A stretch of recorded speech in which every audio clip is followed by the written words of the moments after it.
Assalamualaikum warahmatullahi wabarakatuh. Selamat pagi. Apa kabar teman-teman? Semoga kita semua dalam keadaan sehat selalu dan tetap semangat untuk belajar, dan jangan lupa untuk tetap jaga kesehatan. Pada pertemuan kali ini kita akan mempelajari tentang kalimat efektif.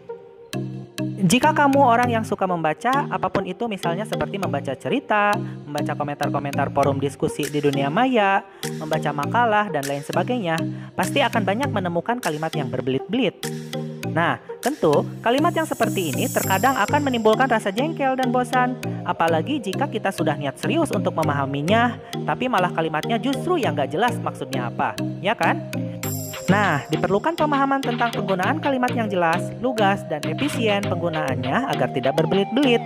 Untuk itu, di pertemuan ini kita akan membahas tentang kalimat efektif.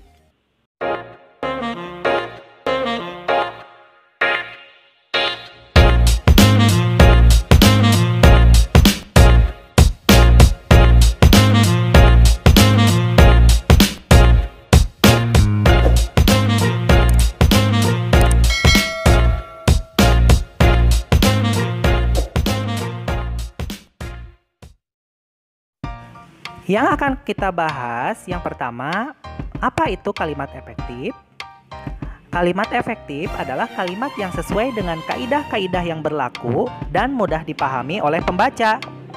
Kalimat tersebut memiliki unsur penting pembentuk kalimat, yaitu adanya subjek dan predikat.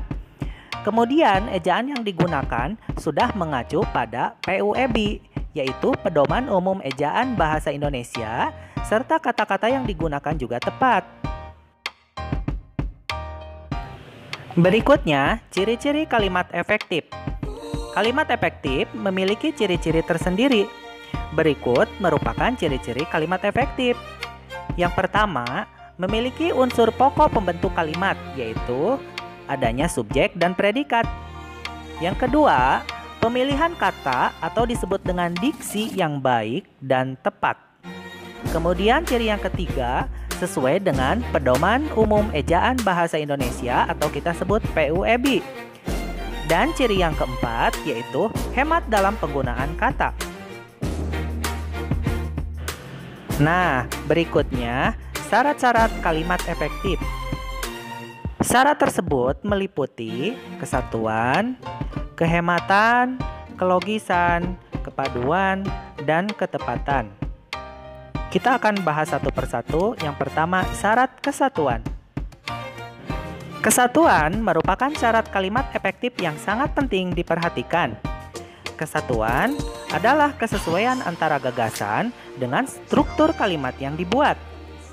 Ciri-ciri kesatuan antara lain sebagai berikut. Yang pertama, memiliki subjek dan predikat yang jelas.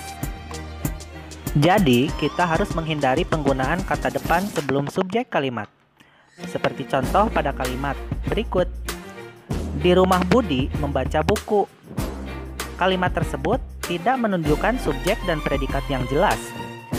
Penggunaan kata di rumah pada awal kalimat membuat kalimat menjadi tidak efektif. Kalimat yang benar adalah sebagai berikut. Budi membaca buku di rumah.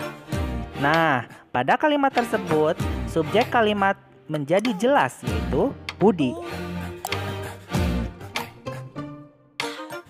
Berikutnya, ciri kesatuan yang kedua yaitu tidak memiliki subjek ganda.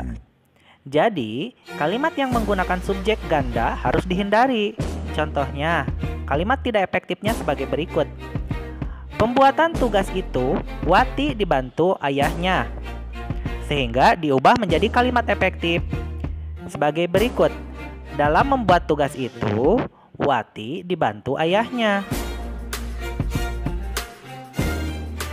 Berikutnya, ciri kesatuan yang ketiga yaitu predikat kalimat tidak didahului oleh kata yang.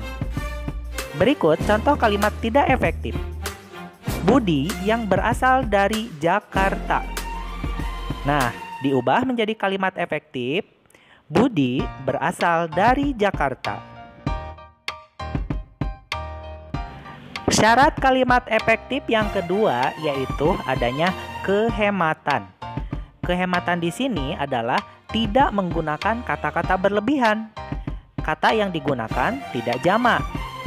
Berikut contoh ke-1. Kalimat yang tidak efektifnya sebagai berikut. Karena ia sakit, Budi tidak datang ke sekolah. Diubah menjadi kalimat efektif. Karena sakit, Budi tidak datang ke sekolah. Contoh kedua. Kalimat yang tidak efektifnya sebagai berikut. Dia hanya membawa bukunya saja. Nah, kemudian diubah menjadi kalimat efektif. Dia hanya membawa bukunya. Contoh ketiga. Kalimat yang tidak efektifnya.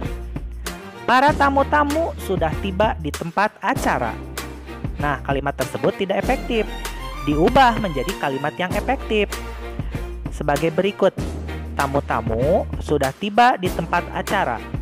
Atau bisa juga, para tamu sudah tiba di tempat acara. Syarat kalimat efektif yang ketiga, yaitu harus adanya kelogisan. Perhatikan contoh berikut. Waktu dan tempat kami persilahkan. Nah, itu contoh kalimat yang tidak efektif. Misalnya untuk mempersilahkan pejabat seperti bupati atau yang lainnya. Maka kita bisa mengubahnya menjadi kalimat efektif. Seperti contoh berikut. Bapak Bupati, kami persilahkan. Syarat kalimat efektif yang keempat yaitu kepaduan. Jadi, unsur-unsur pembentuk kalimat harus memiliki kepaduan, sehingga informasi yang diperoleh pembaca tidak terpecah atau salah.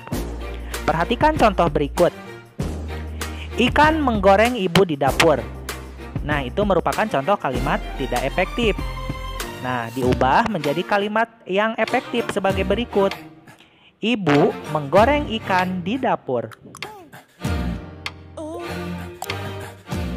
Syarat kalimat efektif yang kelima yaitu ketepatan. Ketepatan dalam menggunakan unsur-unsur kalimat sangatlah penting. Tujuannya agar informasi yang disampaikan pasti. Perhatikan contoh berikut. Made berkerjakan pekerjaan rumah. Nah, itu adalah contoh kalimat yang tidak efektif. Maka, kita harus mengubahnya menjadi kalimat efektif. Seperti contoh berikut. Made mengerjakan pekerjaan rumah. Nah, itulah sekilas tentang pembahasan materi kalimat efektif. Bagaimana teman-teman? Sudah paham? Apabila belum paham, silahkan simak kembali video pembelajarannya. Terima kasih. Selanjutnya, ayo kita berlatih pada bacaan berikut yang berjudul Perjuangan Mempertahankan Kemerdekaan Indonesia. Dan juga bacaan tentang Pertempuran Surabaya.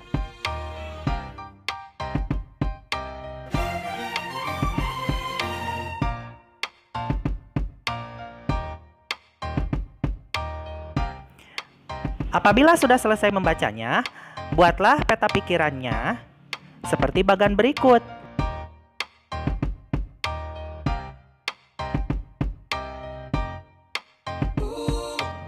Apabila sudah selesai membuat peta pikirannya, kemudian buatlah tulisan menggunakan kata-kata sendiri tentang Pertempuran Surabaya berdasarkan peta pikiran yang telah kamu buat. Dan jangan lupa gunakan kalimat efektif. Demikian pembelajaran kali ini, semoga bermanfaat. Terima kasih. Wassalamualaikum warahmatullahi wabarakatuh.